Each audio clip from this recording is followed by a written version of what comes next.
ಬೂದುಗುಂಬಳ ಬೆಳೀತಕ್ಕಂಥ ರೈತರು ಈ ರೀತಿಯಾಗಿ ಬೂದುಗುಂಬಳವನ್ನು ಬೆಳಿಬೇಕಾದ್ರೆ ಮೊದಲು ಭೂಮಿಯನ್ನು ಹೇಗೆ ಸಿದ್ಧತೆ ಮಾಡ್ತೀರಾ ಅಂಥೇಳಿ. ಸಾಮಾನ್ಯವಾಗಿ ಹೆಚ್ಚಾಗಿ ಈ ರೈತರೆಲ್ಲ ಏನು ಮಾಡ್ತಾರೆ ಅಂತ ಹೇಳಿದರೆ 6 ಅಡಿ ಬೆಡ್ಡಿಂದ ಬೆಡ್ಡಿಗೆ ಅಥವಾ ಬೆಡ್ಡಿಂದ ಬೆಡ್ಡಿಗೆ 5 ಅಡಿ ಅಳತೆ ಇರುವಂತೆ ಬೆಡ್ಗಳನ್ನು ನಿರ್ಮಾಣ ಮಾಡ್ತಾರೆ. ಬೆಡ್ಗಳನ್ನು ನಿರ್ಮಾಣ ಮಾಡಿ ಇದನ್ನು ಹೆಚ್ಚಾಗಿ ಡ್ರಿಪ್ಪಲ್ಲಿ ಬೆಳೆದು ಉತ್ತಮ ಅಂತ. ಏಕೆಂದರೆ ಹಾಯಿಸುವ ನೀರಿನಿಂದ ಕಾಯಿಗಳು ಬಹಳ ಮಟ್ಟಿಗೆ ಕೊಳೆ ಬರ್ಬೋದು ಅಥವಾ ನೆಲಕ್ಕೆ ಕುತ್ಕೋಬೋದು. ಅದರಿಂದ ಹೆಚ್ಚಾಗಿ ಡ್ರಿಪ್ ನೀರಲ್ಲೇ ಬೆಳೀತಕ್ಕಂಥದ್ದು ವಾಡಿಕೆ ಇದೆ. ಈ ರೀತಿಯಾಗಿ ಬೆಡ್ಗಳನ್ನು ನಿರ್ಮಾಣ ಮಾಡಿದ ನಂತರ ಡ್ರಿಪ್ ಪೈಪ್ಗಳನ್ನು ಹಾಸಿ ಪ್ರತಿಯೊಂದು ಡ್ರಿಪ್ ಹೋಲ್ಗೆ ಒಂದೊಂದು ಬೀಜವನ್ನು ನೆಡೋದರಿಂದ ಅತಿ ಹೆಚ್ಚಿನ ಇಳುವರಿನ ಪಡಿಬೋದು. ಆದರೆ ಕೆಲವು ರೈತರು ಏನು ಮಾಡ್ತಾರೆ ಅಂತ ಹೇಳಿದರೆ 3 ಡ್ರಿಪ್ ಹೋಲ್ಗೆ 2 ಬೀಜಗಳನ್ನು ನೆಡ್ತಾರೆ. ಅದರಿಂದ ಸ್ವಲ್ಪ ಮಟ್ಟಿಗೆ ಇಳುವರಿ ಕಡಿಮೆ ಆಗುತ್ತೆ. ಹಾಗಾಗಿ ಈ ರೀತಿ ಬೀಜವನ್ನು ನೆಟ್ಟು ಸುಮಾರು 6 ರಿಂದ 7 ದಿನಗಳಿಗೆ ನಿಮಗೆ ಮೊಳಕೆ ಕಾಣಿಸ್ಕೊಳ್ಳುತ್ತೆ. ಮೊಳಕೆ ಕಾಣಿಸ್ಕೊಂಡು 10 ದಿನದ ಒಳಗೆ ಸಂಪೂರ್ಣವಾಗಿ 2 ಎಲೆಗಳನ್ನು ಬಿಚ್ಚಿಕೊಂಡು ಸಸಿ ಹೊರಗೆ ಬರುತ್ತೆ. ಈ ರೀತಿ ಬಂದ ನಂತರ ಸುಮಾರು 20 ದಿನಗಳಲ್ಲಿ ನಿಮ್ಮ ಕಳೆ ಮತ್ತು ಕುಂಟೆ ಹೊಡೆದು ನಿರ್ವಹಣೆ ಮಾಡೋದಾದರೆ ಕುಂಟೆ ಹೊಡಿತಕ್ಕಂಥದ್ದು, ಆ ರೀತಿಯ ಬೇಸಾಯ ಕ್ರಮಗಳನ್ನು ಅನುಸರಿಸಿ ಅದರ ಜೊತೆಗೆ ಇದಕ್ಕೆ ಬರ್ತಕ್ಕಂತಹ ವಿಶೇಷ ರೋಗ ಅಂತ ಹೇಳಿದರೆ ಎಲೆ ಚುಕ್ಕೆ ರೋಗ ಅಥವಾ ಇಂಗ್ಲೀಷಲ್ಲಿ ಡೌನಿ ಮಿಲ್ಡಿ ಅಂತ ಏನು ಕರಿತೀರ, ಆ ಡೌನಿ ಮಿಲ್ಡಿ ರೋಗ ಬರುತ್ತೆ.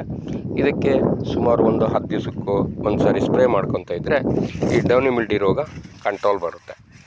ಈ ಡೌನಿ ಮಿಲ್ಡಿ ರೋಗ ಕಂಟ್ರೋಲ್ ಬಂದ ಮೇಲೆ ನಿಮಗೆ ಸುಮಾರು ಡ್ರಿಪ್ಪಲ್ಲಿ ಗೊಬ್ಬರ ಕೊಡೋದಾದರೆ ಆಲ್ 19 ಕೊಡ್ಬೋದು, 52, 54, 32 ಕೊಡ್ಬೋದು.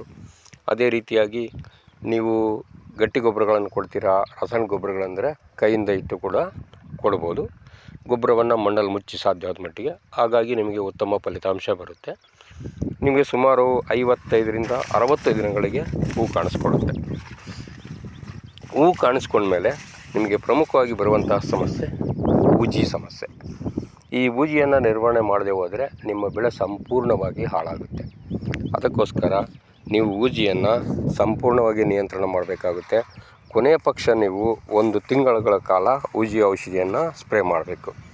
ಹೇಗೆ ಅಂತ ಹೇಳಿದ್ರೆ ಒಂದು 7 ರಿಂದ 8 ದಿನಗಳ ಅಂತರದಲ್ಲಿ, ಪ್ರತಿ 7 ರಿಂದ 8 ದಿನಗಳ ಅಂತರದಲ್ಲಿ ಬೂಜಿ ಔಷಧಿಯನ್ನು ಸ್ಪ್ರೇ ಮಾಡಿ 1 ತಿಂಗಳ ತನಕ ಈ ರೀತಿಯ ಕ್ರಿಯೆಯನ್ನು ಪುನರಾವರ್ತನೆ ಮಾಡ್ತಾ ಹೋಗಿ.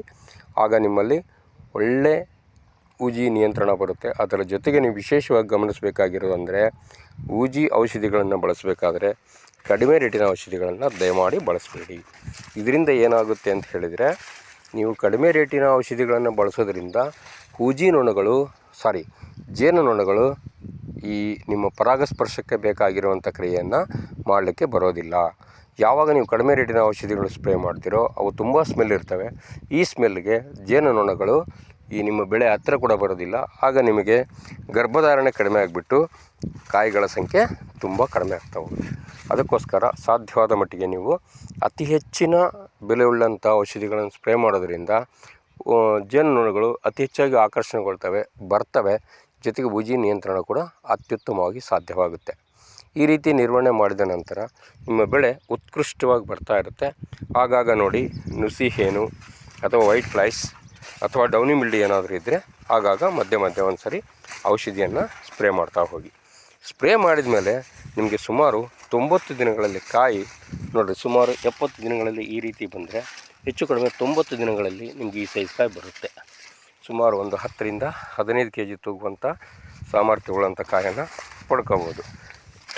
ನೋಡಿ ಈ ಥರ ಬರುತ್ತಾ ಹೋಗುತ್ತೆ. ನಿಮಗೆ ತುಂಬ ದೊಡ್ಡದಾಗಿರುವಂಥ ಕಾಯಿಗಳು ಕೂಡ ಬರಲಿಕ್ಕೆ ಶುರುವಾಗುತ್ತೆ. ಇದು ಹೆಚ್ಚಾಗಿ ಸುಮಾರು 110 ರಿಂದ 120 ದಿನಗಳಿಗೆ ಕಟಾವಾಗುತ್ತೆ. ಈಗ ನಾನು ನಿಮಗೆ ತೋರಿಸ್ತಾ ಇರ್ತಕ್ಕಂಥ ಬೆಳೆ 90 ದಿನದ ಬೆಳೆ. ಹಾಗಾಗಿ ಇನ್ನು ಸುಮಾರು 20 ರಿಂದ 25 ದಿನಗಳ ಕಾಲ ಈ ಬೆಳೆ ಇರಬೇಕಾಗುತ್ತೆ. ಈ ರೀತಿ ಕಾಯಿಯ ಮೇಲೆ ಬೂದು ಬಣ್ಣ ಬರುತ್ತೆ.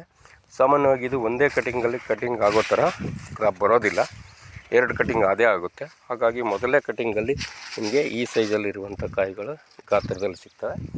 ನಂತರ ಬರುವಂಥ ಕಾಯಿಗಳು ಸ್ವಲ್ಪ ಈ ರೀತಿ ಇರ್ತವೆ. ಅವುಗಳನ್ನು 2ನೇ ಕಟಿಂಗಲ್ಲಿ ಮಾರಾಟ ಮಾಡ್ಬೋದು. ಇಷ್ಟು ಮಾಡಿಕೊಂಡ್ರೆ ಇದು ಒಂದು ಉತ್ತಮ ಲಾಭದಾಯಕ ಕೃಷಿ. ಮತ್ತು ಇದರ ಜೊತೆಗೆ ನನಗೆ ಇರುವಂಥ ಅನುಭವದ ಪ್ರಕಾರ ಇದು ಸ್ವಲ್ಪ ಹೆಚ್ಚಿನ ಪ್ರಮಾಣದ ನೀರನ್ನು ಕೇಳ್ತಾ ಇರುತ್ತೆ. ಹಾಗಾಗಿ ನೀವು ಸ್ವಲ್ಪ ಪ್ರಮಾಣದ ಹೆಚ್ಚಿನ ನೀರನ್ನು ಕೊಡಿ. ನೀವೆಷ್ಟು ನೀರು ಕೊಡ್ತೀರೋ ಅಷ್ಟು ಕಾಯಿ ಗಾತ್ರ ಬರುತ್ತೆ. ನೋಡಿ, ಈ ಗಾತ್ರ ಬರ್ತಾಯಿದೆ. ನೀರು ಅತಿ ಹೆಚ್ಚಾಗಿ ಸಿಕ್ಕಲಿಲ್ಲ ಅಂದರೆ ಕಡಿಮೆ ಗಾತ್ರ ಬರುತ್ತೆ. ಇಷ್ಟು ಹೇಳಿ ಮಾಹಿತಿಯನ್ನು ಆಲಿಸಿದ್ದಕ್ಕಾಗಿ ಧನ್ಯವಾದಗಳು.